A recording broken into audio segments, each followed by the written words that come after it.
Pancreatic cancer से जुड़ी एक अच्छी खबर है। वैज्ञानिक इस मुश्किल कैंसर के इलाज के लिए वैक्सीन तैयार कर रहे हैं।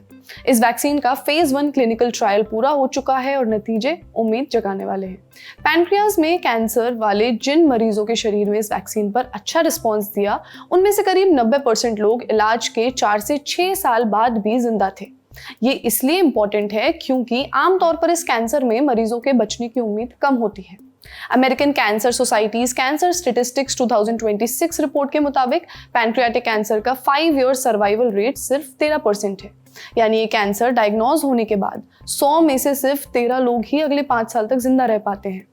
इस एक्सपेरिमेंटल वैक्सीन का नाम ऑटोजीन सेव्यूमेरिन है और इसके खास होने की कुछ वजहें हैं। पहली वजह ये कि एक थेरेप्यूटिक वैक्सीन है, यानी ये कैंसर से बचाने में नहीं बल्कि उसके इलाज में मदद करती है।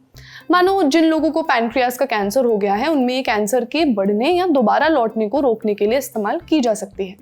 दूसरी वजह ये पर्सनलाइज्ड वैक्सीन है, यानी इसे मरीज के ट्यूमर के हिसाब से तैयार किया जाता है। ये कोई जनरल वैक्सीन नहीं है। तीसरी वजह ये mRNA टेक्नोलॉजी पर बेस्ड है।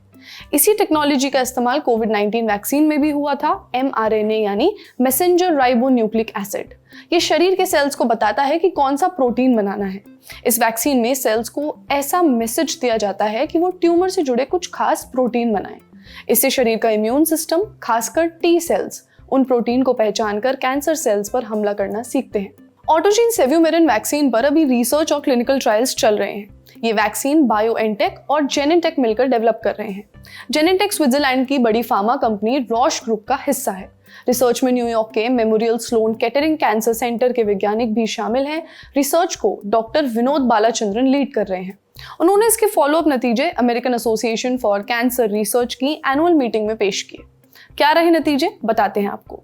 वैक्सीन के फेज 1 स्टडी में 16 मरीजों को पैनक्रियाटिक कैंसर की सर्जरी के बाद ऑटोजीन सेव्यूमेरिन वैक्सीन दी गई।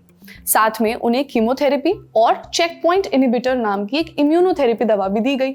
ये वैक्सीन हर मरीज के ट्यूमर के डीएनए के हिसाब से अलग अलग बनाई गई थी। 16 में से 8 मरीजों में इस वैक्सीन ने अच्छा असर दिखाया। इन मरीजों के इम्यून सिस्टम ने ट्यूमर को पहचानना शुरू किया और टी सेल्स बनाए। ये टी सेल्स कैंसर के सेल्स पर हमला करते हैं। इन 8 मरीजों में से 7 लोग सर्जरी के 4 से 6 साल बाद भी जिंदा रहे। वहीं जिन 8 मरीजों में वैक्सीन असर नहीं कर पाई, उनमें से सिर्फ 2 लोग ही जिंदा बचे और उनके जिंदा रहने की औसत अवधि करीब 3.4 साल रही। फेज 1 के अच्छे नतीजों के बाद अब एक ग्लोबल फेज 2 क्लिनिकल ट्रायल शुरू किया गया है। इसमें ऑटोजीन सेव्यूमेरिन वैक्सीन को ज्यादा मरीजों पर टेस्ट किया जा रहा है। यह स्टडी न्यूयॉर्क के MSK यानी मेमोरियल स्लोन केटरिंग समेत कई दूसरी जगहों पर चल रही है। हालांकि एक्सपर्ट्स का कहना है कि अभी ये स्टडी एक बहुत ही छोटे समूह पर हुई है, इसीलिए इसके नतीजों को बड़े और रैंडमाइज्ड ट्रायल्स में कंफर्म करना जरूरी है। ये भी देखना होगा कि वैक्सीन अलग अलग मरीजों में कितनी असरदार रहती है और लंबे समय तक कितना फायदा देती है। इस तरह की पर्सनलाइज्ड वैक्सीन बनाना आसान नहीं है। ये पूरा प्रोसेस काफी जटिल और समय लेने वाला होता है। अगर आगे चलकर ये वैक्सीन इस्तेमाल में आती है तो इसकी लागत और उपलब्धता अहम मुद्दे होंगे। देखिए, पैनक्रियाटिक कैंसर को सबसे खतरनाक कैंसर्स में गिना जाता है क्योंकि इसे शुरुआती स्टेज में पकड़ना बहुत मुश्किल होता है। उस पर इसका इलाज भी आसान नहीं होता। पर इसके पीछे वजह क्या है, ये सवाल हमने पूछा HOPE oncology clinic new Delhi में मेडिकल ऑन्कोलॉजी के डायरेक्टर डॉक्टर अमीश वोरा से।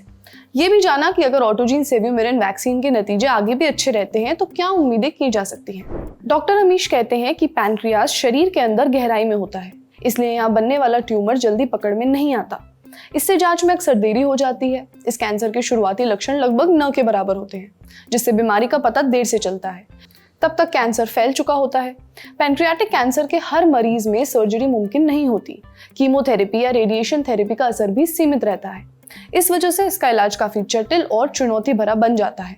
हालांकि नई mRNA बेस्ड वैक्सीन ऑटोजीन सेव्यूमेरिन शरीर के इम्यून सिस्टम को कैंसर सेल्स पहचानने और उनसे लड़ने में मदद करती है। अगर आगे बड़े ट्रायल्स में भी इसके अच्छे नतीजे मिलते हैं तो इससे मरीजों की उम्र बढ़ सकेगी, साथ ही इलाज ज्यादा असरदार और मरीज के हिसाब से बनाया जा सकेगा।